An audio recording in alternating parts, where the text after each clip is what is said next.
Where are we going with this one? I think I know where I'm going with this one. Never mind, I was wrong. I was immediately incorrect. Project Justice. Y'all know. What y'all know? This is a fun Dreamcast title, 2000 to 2001. Believe it or not, Project Justice is actually a sequel to Rival Schools, so this is just Rival Schools 2. And I do want to refer to Project Justice specifically instead of the older Rival Schools, because I think this is the more well-known one. But I could be wrong. A lot of fighting games are on this list. Here are your cast. If Pt.2 for whatever reason wasn't the main character this whole time, I'm insane. Akira, because she looks cool. She has a rider helmet and everything. Look at these two. Look at these two heroes. Look at them. How is Street Fighter V continuing to be the collection of older Capcom titles? Akira, the chick you just saw right here, is actually playable in Street Fighter V. I'm still not a fan of the eyes. I think that's my only issue with it. Steam, 100% Steam. Add in online because this is a 90s title as well as rollback. Hopefully day one. If not, if they wanted to do a remake or a reboot of the entire franchise, put everyone in college. Everyone's just grown up. This was not my idea. I want to make that clear that the whole college concept was not my idea. It's someone else's. Probably real names. I don't remember. Now I know where this is. Punch Out.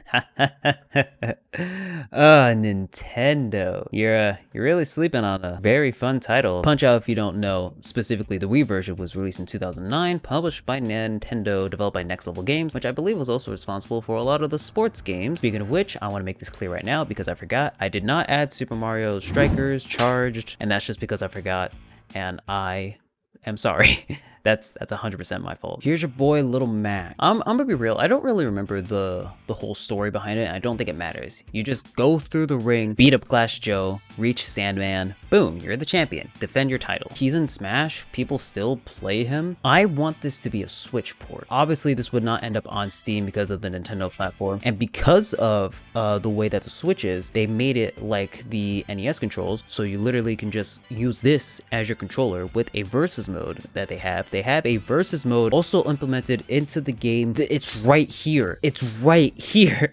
You want to talk about fighting games on the Switch? That basically, I feel that this is a really good slept-on decision. I mean, correct me if I'm wrong. Comment below if this is not a clear decision. I think I know what this one is. I was wrong.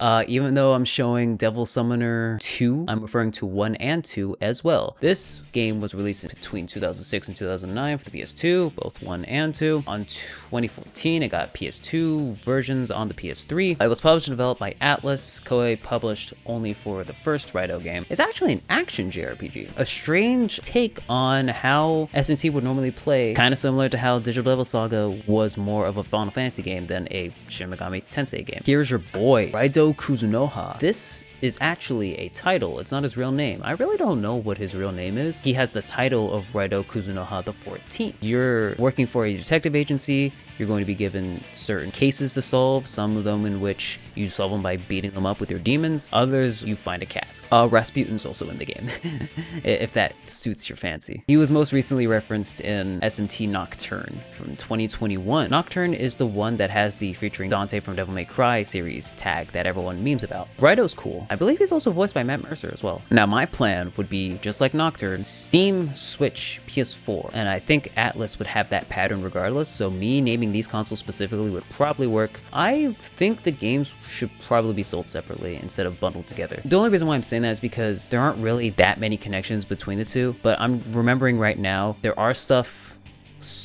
in the first game that will translate to the second. So I guess the whole cyber sleuth thing would probably be best, but whatever. Because there are actual fusion mechanics, the modern fusions should be implemented to make the game a lot better. How the older SMT titles were, if it doesn't have the skill pool you want, you leave, you come back. If it doesn't have the skill pool you want, you leave, you come back. That was the cycle of older SMT titles. And if for whatever reason they wanted to do a remake or a sequel, they should make him like V from Devil May Cry 5. I don't know how to describe his character's playstyle. Puppet character? I think puppet character best describes V's playstyle in DMC5. That would probably be the best way to make the next Raito sequel. Alright, now I know where we're at. Alright. I know your reaction. I know what y'all are thinking. But hear me out. I'm only half joking. Released in 2005 for the PS2, GameCube, and Xbox. Not 360, OG. Published by Sega, developed by Sega Studios of USA. It is a platform third-person shooter, with this boy as your main character, Shadow Hedgehog with gun. Look, this game is not great. It's been a while since I've actually held it in my hands. At some point, I actually have to do a stream of me playing this, but that point is not now. Shadow the Hedgehog loses his memories. He says Maria causes an explosion. I don't even know if the game's rated M, and if it is, that's hilarious. If they brought this back, that would be funny. It's Shadow, man. What do you mean recent reference? It's Shadow. He's in things. If you want to be technical, he's in the mobile game of Sonic and the Olympic Games, not Sonic and Mario at the Olympic Games, just Sonic.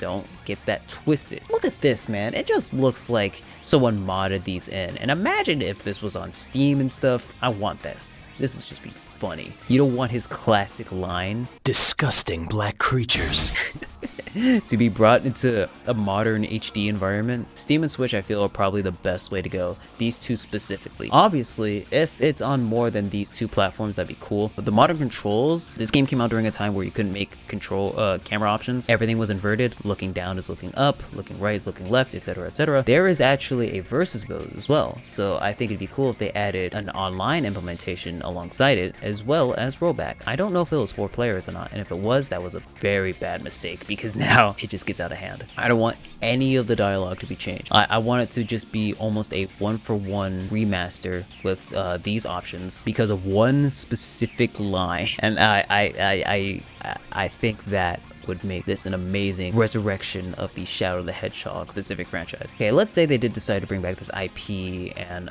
remake it as opposed to remaster. Having it play like Vanquish would be so funny.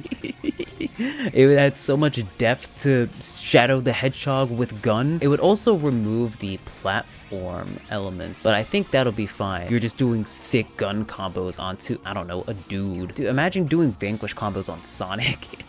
I want to get into some very upsetting territory. I think this game in particular will leave people face palming. Never mind. This I thought I knew my list. This is something I'm going to have to explain. So first of all, 2002, 2003, arcade, PS2, GameCube, and Xbox. They got an HD version for the 360 and PS3 in 2013. Published and developed by Namco. It's a fighting game. It recently came back as Soul Calibur 6. I don't know when exactly, maybe 2017, 2018-ish on modern consoles. Here are your heads. We have Keelik, the main boy in particular. There's really no reason for me to add Keelik. I don't think he's the main character, but I like Keelik, he's cool. Link right here. Isn't that interesting that Link was right here in a fighting game? Now, I don't want to hear nothing from you Smashheads. That's not what this video is about. Chill. I actually don't know the lore for Soul Calibur, and frankly, I don't care. I just know how fun, casual, competitive this game is. Technically, if you want to refer to recent reference, it would be the HD remaster, where they have Heihachi and Spawn. The licensing issue. Aren't we missing a character? Isn't that interesting? I mean, obviously you wouldn't be able to get Link onto what, an 360 and PS3 version of the game. So what do? What do indeed? You put it on Steam. I'm joking, it's on Switch. I mean, the only reason why I'm thinking of Soul Calibur 2 specifically is because of Link being that character, and also this game being regarded as one of the most fun Soul Calibur titles. Don't quote me on that exactly. I'm just spitting how fun Soul Calibur 2 specifically was. This game is a fun title, and I think putting it on Switch where the controls are just this: move the direction, horizontal, vertical, kick, guard. This is the game right here. This is just the game right here. It's easy on a Switch controller, and I feel that this would be a really solid way to bring older heads who aren't familiar with Soul Calibur in general to the Switch. And Soul Calibur 2 specifically is a good start if they were to, I don't know, add other titles. Plus, there's no Soul Calibur game on the Switch. I think Soul Calibur 2 would at least be a good way to do something about that. I'm honestly thinking of, if you bought a Switch day one and you only have the Joy-Cons and stuff to work with, and then you buy a fighting game to go alongside it, and then boom, you just need this and you have your fighting game. Though I could be wrong, correct me if I'm wrong, comment below. I need that interactivity, you know what I'm saying? I know I'm doing the transitions a lot, but that's just so I don't have to do a lot of post-editing. We call that a pro gamer move. Now, get ready for the facepalm. TBC, TBC, TBC, TBC, TBC. Superhero fighting game with Capcom characters. Alright, 08 for the arcades, 2010 for the Wii. Believe it or not, there are actually two separate versions. The Japanese versions would have, I think, one specific Japanese character. The Wii version, which has, I believe, two specific American characters. Western characters is probably the better phrasing. Published by Capcom, no surprise there. Developed by A-Ting, you may know them for their most recent work on DNF Duel. I know them for their work on Zatch Bell Momoto battles. You can tell where our priorities lie. Fighting game, duh. Here are some boys. Look at this. Look at this. They decided to bring back the Batsu. Can you believe it? They decided to bring back Batsu. Isn't that crazy? Here's Casherin from Casherin Sins. And look at this. Look at this right here. I think this is actually the only game where Alex from Street Fighter was put into a Hyper Fighter. I only know Alex being a Hyper Fighter in TVC. I didn't want to leave this as a blank because technically this game hasn't been referenced in a while. So I just put a screenshot of the game. This game's cool. This game's cool.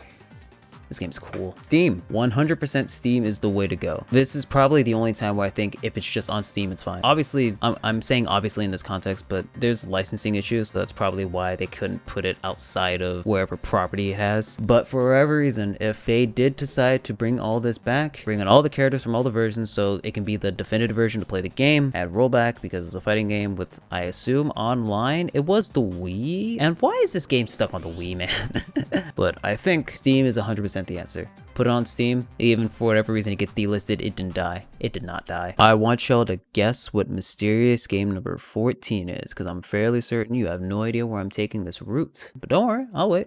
I can play our sponsor from today, Man Soap.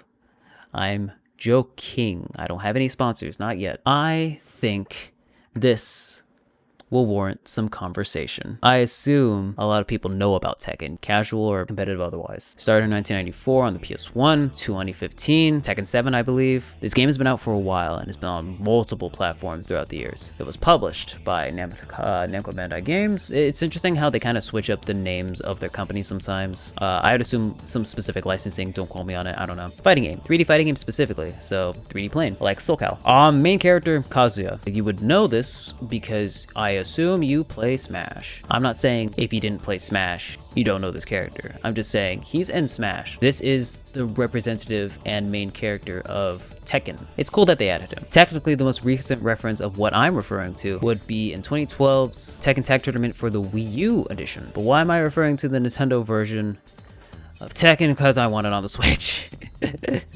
You need to hear me out on this one. It's almost similar to the Soul Calibur thing. If you put the Tekken, or at least the older Tekken games onto Switch, you'll have a new generation of old Tekken heads. I think it would be a very interesting move to make, considering that the lineup of Switch fighting games will require inputs of some kind. If you were to add, say, Dive Kick to the Switch, that would be a fair play, because you don't have to worry about putting inputs and potentially breaking your already drifting Joy-Con. The Tekken Legacy Edition is my idea of adding Tekkens 1 through 5 just as each individual game bundled into one. I know game cartridges can take up to I think 32-ish gigs, and doing the math in my head, if all of the games were put together, that'd be maybe under 10 gigs if you try to figure out Switch compressing. I know that this will totally work as a physical game with all the older Tekken games, and because the way that it works is just like in Soul Cal, all you have to do is directional movement 1, 2, 3, 4, that's the game. Tekken 4 to Tekken 5 is you adding Tekken 4 as the game, still bundled with Tekken 5, and just these two specifically, because Tekken 5 actually has arcade versions of Tekken 1 through 3, which means they don't have to add the home versions in this Legacy Edition if they didn't want to. Putting Tekken on the Switch, I feel, is a pretty good idea. Because if you just have the Switch as your day one purchase and you want to play a fighting game, Tekken is most likely the way to go. It's competitive, it's casual, it's very simple to get into. It's just fun all around, those old school Tekken games. That being said, I hope you enjoyed. Be sure to like this video, as well as comment below once again whatever the games I was missing from whatever franchises, like the Mario soccer games, because I just straight up forgot. Be sure to subscribe to the channel, as I will hope that this next slide shows. Yes, subscribe, that one. That one in particular. I hope you enjoyed. I have the intention of making more sort of videos just like this one. If you'd like to catch this presentation live, be sure to go to my Twitch, twitch.tv/Insavian, link in the description below, as well as been cycling in this little plug. Say, look at this. I've been cycling it. My intent is to stream every Saturday at 2 p.m. Pacific Standard Time. If you don't see a stream, it's because the internet bugged out and I couldn't do anything about it. I'll be seeing you.